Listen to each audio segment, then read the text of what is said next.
we had some leftover chicken and stuff, and she said, why don't we make like a chicken pot pie or something,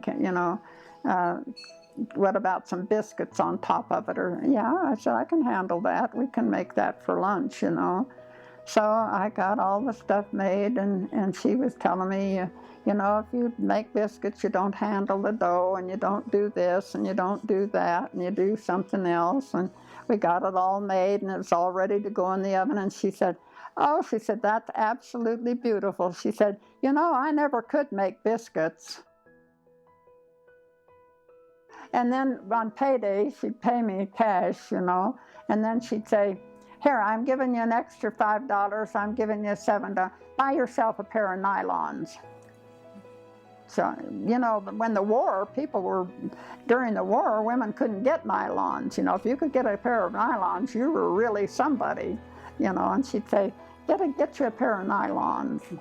The first Zeke's place, this big 2-story brick house up here at the top of Bull Hill, but there was a man had a bar in there. He moved down to Victor, and he moved in and put it there on Victor Avenue. They're right back of the Victor Pharmacy in that little cubby hole there. It was only about this wide getting in it, and then it was a little wider in the back because there was booths on this side and some little booths over here on this side. Yeah, and then of course the bar. I'm not sure if George Yeager and Ort Yeager, when they first came to this area, they ran the bar at the Elks Club in Cripple Creek for a while. I don't know exactly how long. And I'm not sure when they came to Victor either and opened Zeke's place. But then they're the ones that owned it that I worked for. I don't know exactly why I got the job in there eventually, working at night. And it was so narrow as you went in, there was just enough room to walk between the stools and the wall. And if somebody had the stools pulled out, it was kind of hard to get in there. But there was one guy in town George Lorenz was his name. And he had a thing about touching him, I guess, or whatever, but all the guys knew it. They could harass him. And they'd sneak up behind him and kind of goose him or something. And, he'd throw up his arms and yell and holler and carry on. And one day he was standing there at the bar talking to somebody, and I went in there for some reason.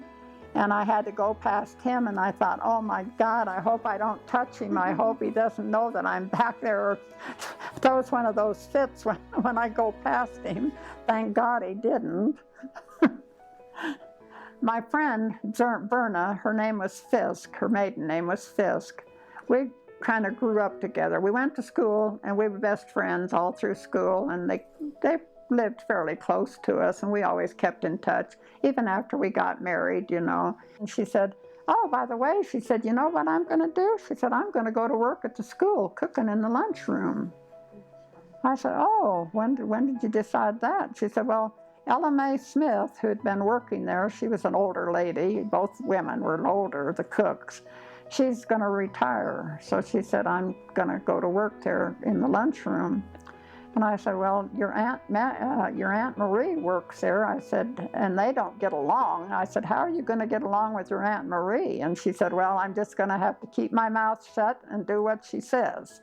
I said, well, I want to see this, So she went home and she sewed this thing up, and she come back and she said, guess what? She said, Aunt Marie and Roy are moving to Florence, and so she said, there's an opening in the kitchen again. Why don't you apply for it? And I said, well, I don't know about cooking for 60 or 70 people, I've got 4 kids and Jean and I, but that's different than that many, she said, we can do it. She came, 7 kids was her family, She said, we can do it. So she said, call Georgia Hewitt and talk to her. So I called Georgia, and she said, yeah, we have an opening. And I said, well, I just heard about it. Verna's going to go to work there, and she wanted me to talk to somebody about looking into it. And she said, oh, yeah. She said, just go over and see the superintendent, make an appointment with him. And she practically told me I had the job, but she said, you need to talk to him first. Okay. So I called him and made an appointment, went over, and I had a job working in the lunchroom. So that was a different thing, you know, making menus and all that stuff. So and the girls, the 6th grade girls, they could get their lunch free by helping with the dishes. So I would wash. One would rinse here in a dishpan because there was only 2 sinks, 2 kitchen sinks like that. And so we had to have 2 rinse waters. So I would wash, and then we had a thing here that we rinsed in a dishpan, and then we just rinsed in the sink over here, so there was 2 rinses. So first week everything was going along pretty good, and then all of a sudden my sink quit draining. The water wouldn't run out. And the janitor and they're hem and hawed around, and they didn't know what the hell was the problem and all this and stuff. And so they called the city, and the city came over there. And all they kept asking me is, are you sure something didn't go down the drain? And I said, I know nothing went down because it had a round thing with a little crossbar thing in it. I said, the dish rags are accounted for. I am not missing any dish rags. I said, I'm sure no spoon or anything went down that thing. It couldn't have gotten down past that thing. And I said, I am positive there is nothing in that sink. Well, by this time it's Friday. And I told Verna, I said, I don't know about you, but if they don't do something about this damn sink, I'm not coming back Monday. I've had it. I don't know, I did not let anything go down that sink. I don't know what it could possibly be, and I'm tired of putting up with it. Well, about that time we looked out, and the city were getting their trucks and the backhoe and all this crap out in the back there. I said, thank God, maybe they'll figure out what's the matter. I said, if you hear anything, let me know. So about 4 o'clock, the phone rang, and it was Verna. And I said, well, what's the verdict? She said, well, I guess they got it open, and everything's okay. And I said, okay, what was wrong with it? Was there something in it? And yes. And I said, well, what could it be? What it could be? I know nothing went down my sink. Well, she said, how about a football? How in the hell did you get a football down the sink? I said, well, it didn't go down the sink, I know that. So anyway, I can't remember who the guy was I was talking to, but he said we were all holding our breaths when Marvin Beals got down in that ditch after they got the thing dug up and could see the line, you know, and everything. And he got down in there and he said, I'm going to have to puncture this, you know, to reach in there and see, because the little water was coming out, but not much. And he said, I'm going to have to puncture this, you know, to get in there to see. And I said, well, do whatever, you know, we've got to get this damn thing fixed.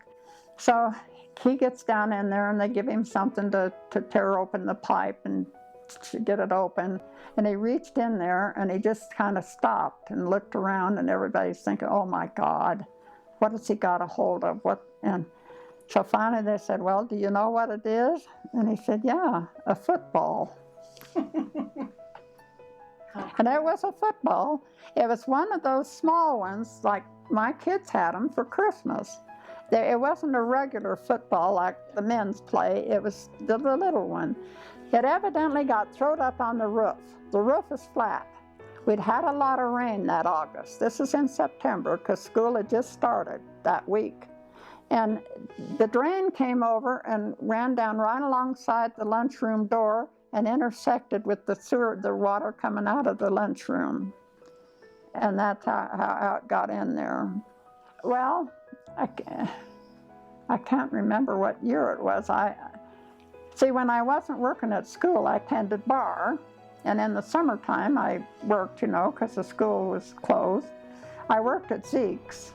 And Marvin and Olivia Beals came in and was having a drink, and I'd see them once in a while, you know. We were friends and talk, and I knew Marvin forever and everything. And I knew she had gotten a job. She was working at the courthouse. And I said to her one night, I said, you know, I've always wanted to work at the courthouse.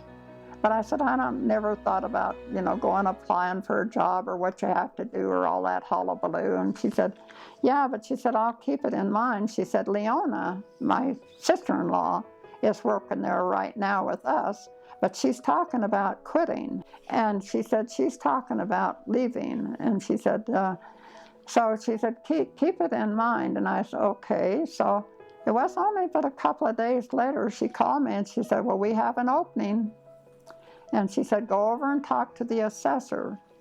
So I went over there. Well, I talked to Olivia, and I don't think I talked to him because he'd gone out to have coffee. Anyway, she told me I had a job. I said, thank God. So I went to work. I had to give notice at the school for a week, till they got another cook. Of course, they had somebody that worked as a substitute, so there was no big problem. So I went to work at the assessor's office, and I was there 11 years. And then I was in the clerk and recorder's office 13 years with Shirley Beach I went to work for her when she was clerk and recorder. So I worked there then.